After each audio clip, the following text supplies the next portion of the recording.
काम करने के बाद वो मजदूर पोटली में से रोटियां निकालकर उन्हें कुछ देर तक देखता रहता, फिर बड़े मजे से खा लेता। यह उसका रोज का नियम था। एक दिन जब वह पोटली में से रोटी निकालता है, उसे देख रहा होता है और खाने ही वाला होता है, तभी एक लड़की वहां पे आ जाती है और उससे कहती, बाबा ये रोटी मुझे दे दे, मैं भूखी हूं, मुझे भूख लगी है। वो सोचता है एक ही रोटी मेरे पास है, वह भी अगर मैं इसे दे दूंगा तो मेरे पास क्या रहेगा। वो उसे मना कर देता है कि मेरे पास एक ही रोटी है बेटी, नहीं तो मैं तुझे जरूर दे देता। और कहती, बाबा मुझे बहुत भूख लगी है, मुझे ये रोटी दे दे बाबा, मुझे ये रोटी दे दे। अब वो सोचता है चलो कोई बात नहीं, अगर इस रोटी से इस बच्ची का पेट भरता है तो क्या बुरा है, मैं तो थोड़ी देर और भूखा रह जाऊंगा। यह सोचकर वह रोटी वो उस लड़की को दे देता है और जैसे ही रोटी उस लड़की को देता है, लड़की अपने असली रूप में आ जाती है। उसके सामने एक देवी माँ प्रकट होती है और कहती है कि मैं तेरी अच्छाई से बहुत खुश हुई हूँ, वर माँ तुझे क्या चाहिए।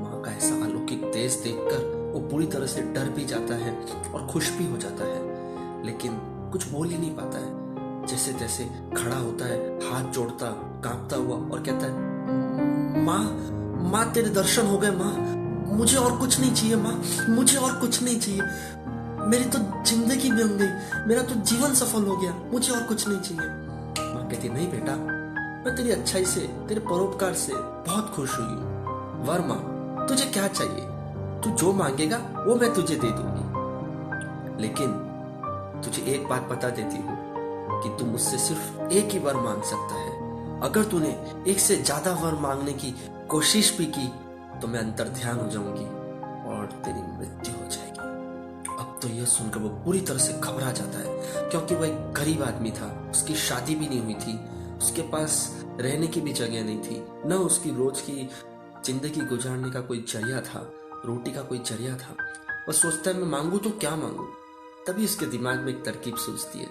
वो माँ से कहता है, माँ मैं तुझसे एक ही वरदान मांगता हूं कि तू मुझे ये वर दे कि मेरे बच्चे सोने की थाली में अपनी माँ के हाथ से बनाई हुई रोटी मजे से खाए। यह सुनकर तो माँ बहुत खुश होती है और कहती है, वाह मैं तेरी चतुराई से बहुत खुश हुई हूँ, बहुत प्रसन्न हुई हूँ, तूने एक ही वर ऐसा मांगा है जिसमें तेरी चारों इच्छाएं आ गई है, तथास्तु। इतना कहकर माँ अंतर ध्यान हो जाती है, गायब हो जाती है।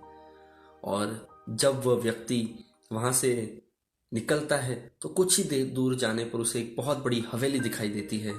उसके कपड़े भी बदल गए होते हैं।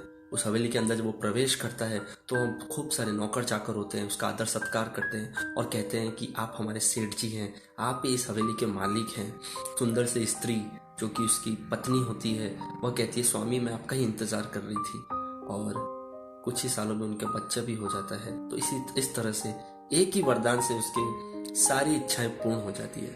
शुक्रिया दोस्तों। सूरत से सुमित मानधना गौरव। जय हिंद, जय भारत। अगर ये कहानी आप लोग को पसंद आई तो जरूर जरूर शेयर कीजिएगा। Thank you so much.